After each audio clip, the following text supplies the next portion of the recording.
আবার চলেছি সেই নদী পেরিয়ে, যে নদীর কথা আমি বারবার বলি, যে নদী, যে জঙ্গল, যে মানুষ যাদের নিয়ে এই কাজ তাদের কথাই তো বলি। যখন নদী দিয়ে বোট সাফারি করি তখন সুন্দরবনের কথা বারবার উঠে আসে। সেখানকার বাঘ, সেখানকার হরিণ এবং তার সঙ্গে যুক্ত থাকা মানুষ, জঙ্গলচারী মানুষ।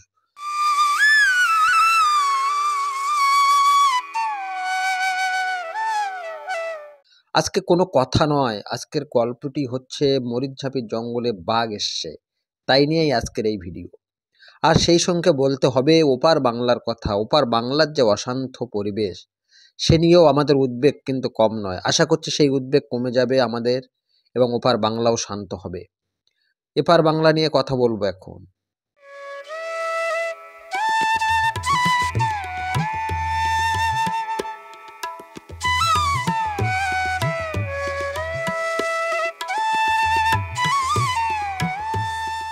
কথা বলবো এপার বাংলার বাঘ নিয়ে।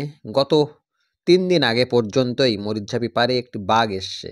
সে বাচ্চা দেওয়ার জন্য বারবার লোকালয়ের দিকে আসতে চাইছে। বাগনা ফরেস্ট অফিসের অফিসাররা তাকে কিন্তু ভিতরে ঢুকিয়ে দিচ্ছে বারবার। বাদল মামারা জঙ্গলের কিনারে থাকে, তারা দেখতে পায় সব কিছু। সে কথাই বলবে বাদল মামা আজকের এই ভিডিওতে। তাই ভিডিওটি খুবই খুবই গুরুত্বপূর্ণ হতে চলছে। যারা জঙ্গল ভালোবাসেন, যারা প্রকৃতি ভালোবাসেন, নদী ভালোবাসেন, তাদের জন্য এই ভিডিওটি অত্যন্ত আনন্দদায়ক হবে বলে মনে হয়। চলুন তাহলে শুরু করা যাক।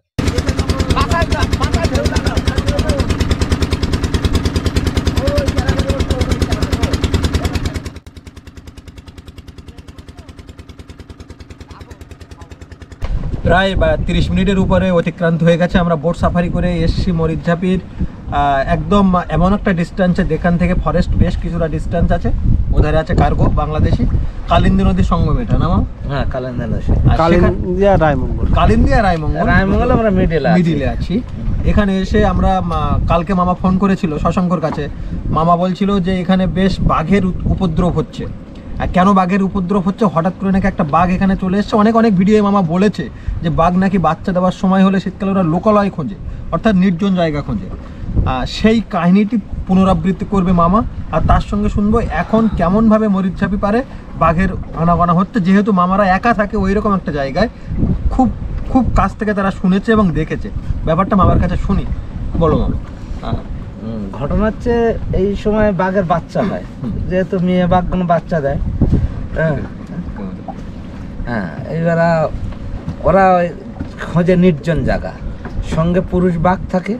পুরুষ বাঘেরা দেখে যে মেয়ে বাঘের সঙ্গে ঘুরতে থাকে, কেন মেয়েরা দেখে যে বাচ্চা হওয়ার পরেই যদি পুরুষ বাঘে খেয়ে ফেলে, ওরা ওই জন্য খুব, আমরা ছোটোবেলার থেকে দেখেছি, ঠিক এই সময় হলে আমাদের ধান বাগানের দিকে, মানে গ্রামের দিকে মুখ করে ওরা বেরিয়ে চলে আসে। তো এবার কয়েকদিন দেখছে আমাদের বাড়ির সামনে মেয়ে বাঘটা জালের গায়ে বা একদম বেরিয়ে চলে যাচ্ছে, জাল কেটে বেরিয়ে চলে যাচ্ছে।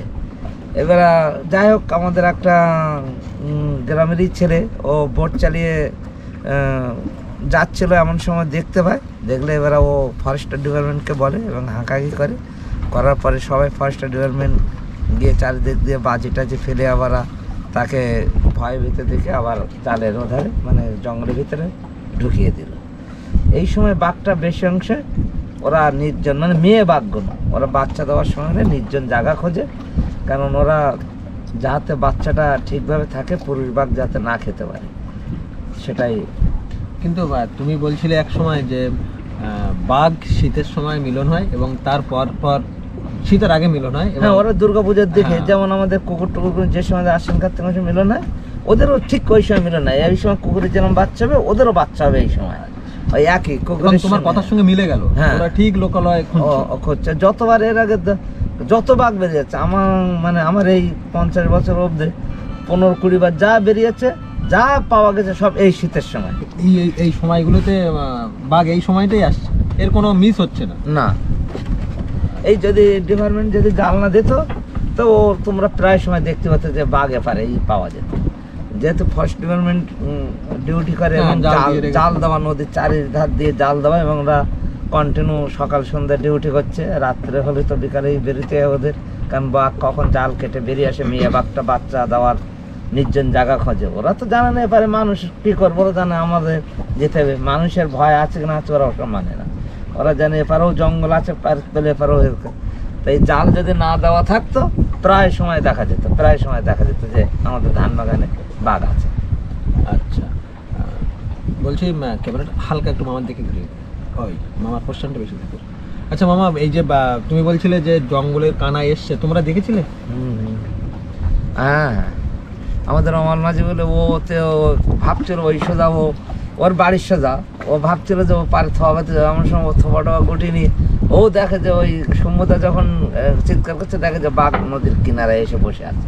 আচ্ছা, তার মানে শীতের সময় হচ্ছে আর বাঘ ঠিক জঙ্গলে থেকে বেরিয়ে এসে লোকালয়ে বাচ্চা দেওয়ার জন্য তারা উৎপাত করছে। মামা, আমরা যখন এখানে কথা বলছি তুমি বলছিলে মরিচঝাপিতে বেশ কিছুদিন উৎপাত ছিল না, এখন কটা বাঘ এসছে আবার মনে হয়? আবার গোটা 3-4 চলে যাচ্ছে, গোটা 3-4 বাঘ চলে যাচ্ছে। ওপেন তো দুটো দেখা গেছে ওই দিন, প্রায় এই তো ওই কালকের অবধি দেখা গেছে। হ্যাঁ, আজকের হচ্ছে ডিসেম্বরের 2 তারিখ, মানে ডিসেম্বরের 1 তারিখ পর্যন্ত 1 তারিখ অবধিও দেখা গেছে, একটাও দেখা গেছে। আচ্ছা মামা,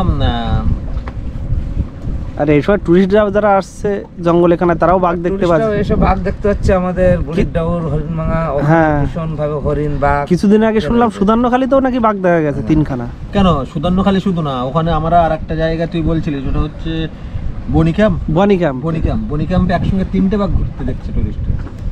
বাঘ বেড়েছে, জঙ্গলে বাঘ বেড়েছে, কিন্তু মরিচঝাপির বাঘ সবসময় ভয়ঙ্কর খতরনাক। ওপারে তো ওই জন্য সরকার বন্ধ করে রেখেছে, মানে পুরোটা একদম কোর করে রেখেছে। কথা বলছি প্রসঙ্গে বাঘ প্রসঙ্গে মরিচঝাপিতে বাঘ বেড়েছে, শুধু বাড়েনি, বাঘ বাচ্চা দেওয়ার জন্য লোকালয়ে চলে আসছে। মামাদের ওই যে জায়গাটা ওখানে এসে বারবার জালের কানায় ওরা ঘুরতে দেখছে, সেই ঘটনাটা মামা বলছে। মামা, হরিণ তাহলে কি ওই চত্বর আর নেই তো এখন? তার অনেকটাই তারা বাঘের জন্য এখন না হরিণ থাকবে, ওদের হরিণ থাকবে, হরিণ বাঘ থাকবে। কিন্তু এ সময় বাঘ মেয়ে বাঘ বাচ্চা দেয় তো ওদের এখন খাওয়ার দিকে তেমন নেই। কারণ প্রসব যন্ত্রণা বড় যন্ত্রণা, বাচ্চাটা কোথায় নিরাপদে দিতে পারবে, কি করতে পারবে, সেই 2-3টে বাঘ দেখা যাচ্ছে। ওরা কি বিড়ালের মতো যে ওরা ওই পুরুষ বাঘের থেকে আড়ালে রাখতে চায়? কারণ হলে খেয়ে নেবে। মামার কাছে শুনছি এই বাঘের প্রসঙ্গে আর একটা কথা মামার কাছে শোনার আছে। মামা, মরিচঝাপির যে চত্বরটাতে তোমরা থাকো আর কি, ওই চত্বরে লাস্ট এইরকমভাবে জালের কানায় বাঘ এসছে কবে? কোনো এই তো ডিসেম্বরের 1 তারিখ, মানে তোমার নভেম্বরের 27, 28, 29 এসছে। হ্যাঁ, এই 3 দিন উঠে দেখা যাচ্ছে। আজকে থাকলে দেখতে পারো তোমরা, যদি রাতটা থাকে বলা যায় না ওরা কিভাবে দেখা যেতে পারে। যতক্ষণ না বাচ্চা করবে ওই বাঘ ততক্ষণ অনবরত জালের খানায় আসতে থাকবে। আর যেহেতু এখন কটাল মুখ একটু কম আসবে, ও একটা গুড প্লেস খুঁজছে যে জায়গাটায় বাচ্চাটা করবে। আচ্ছা, মামার কাছে শুনি যে বাঘের এই যে বাচ্চা দেওয়ার প্রসঙ্গ, বাঘ সরকারিভাবে বেড়েছে, তোমরা তো প্রত্যক্ষ দেখো, তোমাদের কি মনে হয় বাঘ? না বাঘ বেড়েছে, প্রত্যক্ষ বাঘ বেড়েছে, আগের চেয়ে অনেক বাঘ বেড়েছে। এই তো বাঘ গণনা চলছে, ডিসেম্বরে বাঘ গণনা চলছে, নভেম্বরের লাস্ট থেকে 1 মাস বাঘ গণনা হবে, সব ক্যামেরা বসাচ্ছে সব জন্য। এখন ফরেস্টের বাঘ গণনা শুরু নেমে পড়েছে ওরা, সব জায়গায় ক্যামেরা বসাচ্ছে। আচ্ছা, এই নিউজে দিয়ে দেবে কতটা বাঘ হয়েছে, কতটা বেড়েছে। হ্যাঁ, এর পিছনে অনেকটা ফরেস্টের হাত আছে বাঘ বাড়ার, কারণ একদম সংরক্ষণ প্রচন্ড হারে সংরক্ষণ করে রেখেছে। চড়াই শিকারে আর নেই যে যারা ক্ষয়ক্ষতি করবে, সেসব নেই। ওই জন্য আগে তো বন্যপ্রাণীর উপরে প্রচুর হতো, অ্যাটাক হয় না, যেহেতু চড়াই শিকারে আর নেই। কারণ জিএমসি কমিটি প্লাস ফরেস্ট একসঙ্গে মেরে যে কোনো চড়াই শিকারি ছিল পুরোটাই সেটা বন্ধ হয়ে গেছে। আর তাছাড়া আমরা আশা করছিলাম যে বাংলাদেশের যে চোরা শিকারি বা জলদস্যু যেটা বলি, তারাও এখন অনেক কমে গেছে। আমাদের প্রতিরোধে তারা অতটা। যখন আমরা এই ইন্টারভিউয়ের পর্বটি করছিলাম তখন ফরেস্ট ডিপার্টমেন্টের ছোট্ট একটি বোট আমাদের ইশারা করে দেয় যে এই চত্বরে বাঘের আনাগোনা খুবই, আমাদের এখান থেকে সরে যাবার নির্দেশ তারা দিয়ে দেয়। সে কারণে এই ভিডিওর এই বাদবাকি পর্বটি আমরা আর কন্টিনিউ করতে পারিনি, আমাদের ফিরে আসতে হয়। ফিরে আসার পর্বটি খুব তাড়াতাড়ি আসছে। ততক্ষণ ভালো থাকুন, সুস্থ থাকুন।